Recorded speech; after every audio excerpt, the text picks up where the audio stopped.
রাখুন ওনিওয়াল চ্যানেলটিতে। যদি আপনি নতুন হয়ে থাকেন সাবস্ক্রাইব করুন আমাদের এই চ্যানেলটিতে। মিন্টু রোডের 29 নম্বর বাড়িটি ঘিরে কেন এত আলোচনা সেটি বিষয়ে আজকে আপনাদের সামনে জানাবো।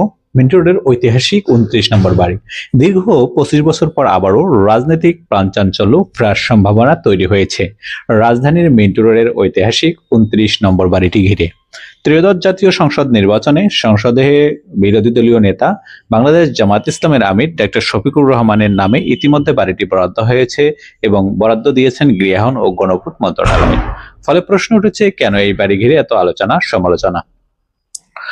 ব্রিটিশ আমলে প্রায় 2.5 একর জমির উপর নির্মিত দোতলা রঙের ভবনটি লাল বাড়ি নামে পরিচিত। স্বাধীনতার পর এটি জাতীয় সংসদের বিরোধী দলীয় নেতাদের সরকারি বাসভবন হিসেবে নির্ধারিত হয়। রাজনৈতিক পালাবদলের নানা অধ্যায়ের নীরব সাক্ষী এই বাড়ি। 1991 সালে পঞ্চম জাতীয় সংসদের বিরোধী দলীয় নেতা হিসেবে শেখ হাসিনা এখানে পাঠান। পরবর্তীতে 1996 থেকে 2001 সাল পর্যন্ত তৎকালীন বিরোধী দলীয় নেত্রী ও বিএনপি চেয়ারপারসন খালেদা জিয়া এই বাসভবন থেকে নিয়মিত রাজনৈতিক কর্মকাণ্ড পরিচালনা করেন। সে সময় বাড়িটি ছিল রাজনৈতিক নেতাকর্মীদের পদচারণায় মুখরিত। 25 বছরের নীরবতা। 2001 সালে খালেদা জিয়া বাসভবনটি ছেড়ে দেওয়ার পর থেকে দীর্ঘদিন এখানে কোনো বিরোধী দলীয় নেতা বসবাস করেনি। একাধিকবার বরাদ্দ চাওয়া হলেও তা কার্যকর হয়নি। 2014 সালে দশম জাতীয় সংসদের পর তৎকালীন বিরোধী দলীয় নেতা ও জাতীয় পার্টির সিনিয়র চেয়ারম্যান রওশন এরশাদ বাড়িটি বরাদ্দ চাইলেও পাননি। 2018 সালে একাদশ সংসদের পর জাতীয় পার্টির চেয়ারম্যান হোসেন মোহাম্মদ এরশাদের আবেদনও গৃহীত হয়নি। সর্বশেষ দ্বাদশ সংসদের পর জাতীয় পার্টির চেয়ারম্যান জিএম কাদের বরাদ্দ পেলেও 2024 সালের 5 আগস্ট সরকার পরিবর্তনের প্রেক্ষাপটে আর এখানে ওঠা হয়নি। নতুন করে সংস্কার ও আলোচনা। ত্রয়োদশ জাতীয় সংসদ নির্বাচনের পর বাড়িটি বিরোধী দলীয় নেতা ডক্টর শফিকুর রহমানের নামে বরাদ্দ দেওয়া হয়েছে। বর্তমানে জোরে সোরে চলছে মেরামত ও সংস্কার কাজ। দীর্ঘদিন অব্যবহৃত থাকায় ভবনটি জরাশীর্ণ হয়ে পড়েছে। গণপূর্ত অধিদপ্তর জানিয়েছে প্রায় 90% কাজ শেষ, রঙের ফিনিশিং ও বাইরের অংশের কাজ চলমান।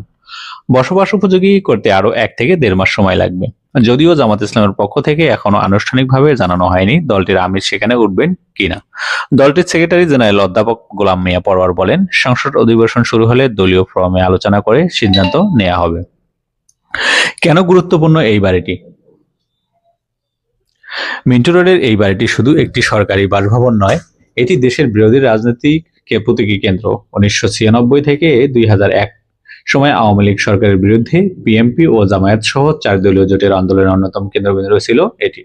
অসংখ্য গুরুত্বপূর্ণ বৈঠক হয়েছে এই প্রাঙ্গণে। এছাড়া বাড়িটির আশেপাশে রয়েছে মন্ত্রিপরিষদ সচিব, আইজিপি, বিভাগীয় কমিশনার, ডিএমপি কমিশনার, বিচারপতি ও গুরুত্বপূর্ণ সরকারি কর্মকর্তার বাসভবন। ফলে নিরাপত্তা ও কৌশলগত দিক থেকে এটি বিশেষ গুরুত্ব বহন করে। দীর্ঘদিনের নীরবতার পর আবারও রাজনৈতিক কার্যক্রমের সম্ভাবনায় 29 রোডের মিন্টু রোডের রেলবাড়ি নতুন করে আলোচনার কেন্দ্রবিন্দুতে। এখন দেখার বিষয় বিরোধী দলীয় নেতা সত্যি কবে নাগাদ এই বাসভবনে উঠবেন।